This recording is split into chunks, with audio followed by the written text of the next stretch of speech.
Arcadian Vanguard presents the Wrestling News in your daily wrestling newscast for Friday, February 17th, 2023. Good morning, I'm Mike Sempervive. We begin today with AEW news. Mark Briscoe was officially announced as being signed to All Elite Wrestling late Wednesday night, shortly after his defeat of Josh Woods on Dynamite, his second match thus far in AEW. According to a tweet from Tony Khan, Briscoe will also remain a part of Ring of Honor, where he is still one half of the ROH World Tag Team Champions. Briscoe's partner and older brother Jay was killed in an auto accident 1 month ago. Briscoe is set to be a part of the Ring of Honor TV taping scheduled for February 25th and 26th at the Universal Studios in Orlando, Florida. In ratings news, AEW Dynamite drew its smallest audience in 3 months last Tuesday night on TBS, according to Showbuzz Daily. The episode brought in an average of 824,000 viewers, a drop of more than 8% from last week's 899,000 viewers, making it the lowest viewership since the Full Gear Go Home show on November 16th. The rating in the key 18 to 49-year-old demographic was also down, coming in at 0.27, a drop of 10% from last week's 0.30 key demo rating. The show came in 4th place for the week on cable TV in the key demo. In independent and AEW-related news, Eddie Kingston is scheduled to wrestle for the DDT Pro Wrestling promotion in Los Angeles the week leading up to WrestleMania weekend in that city.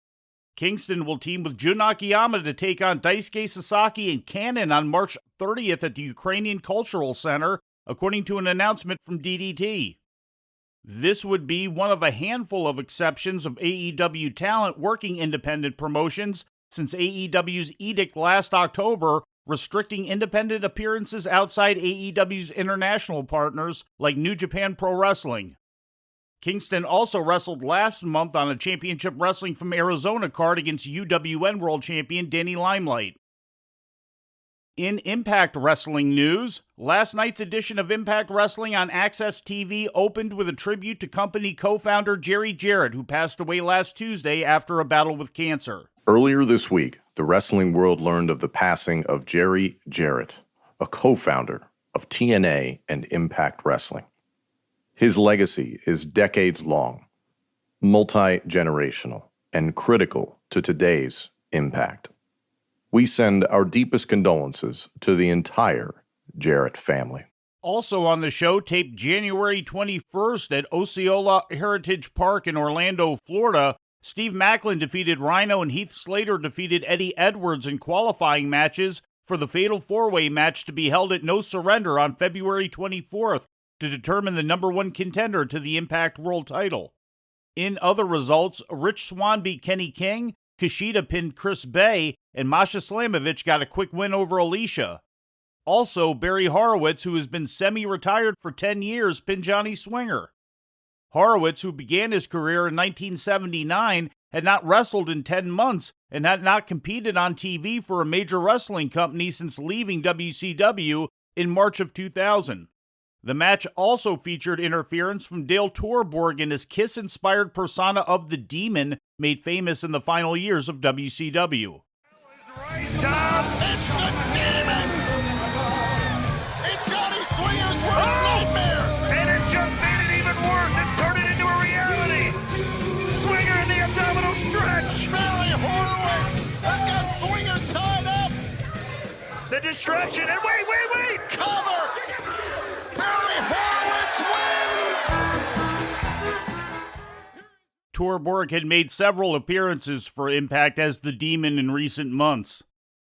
In WWE news, AEW's newest WWE co-produced series, Stone Cold Steve Austin Takes on America, will premiere the evening of Sunday, April 10th, according to official announcements yesterday from both A&E and WWE.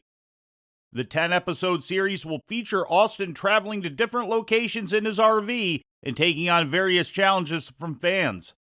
The show joins other WWE offerings on A&E, including Most Wanted Treasures, Biography, WWE Legends, and WWE Rivals. And before we leave you today, we'd like to remind you that however you consume your content, you can find the wrestling news 24 hours a day and 7 days a week across social media. On Twitter, follow us at Wrestling News AV. Our Facebook page is also Wrestling News AV. The Wrestling News can also be found on the Arcadian Vanguard YouTube page.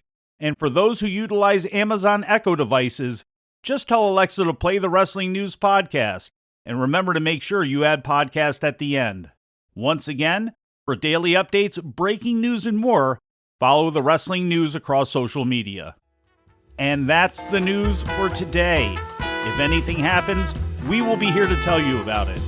No clickbait, no paywall, just the Wrestling News. The Wrestling News is a division of Arcadian Vanguard, and the Wrestling Newscast is a production of the Arcadian Vanguard Podcast Network.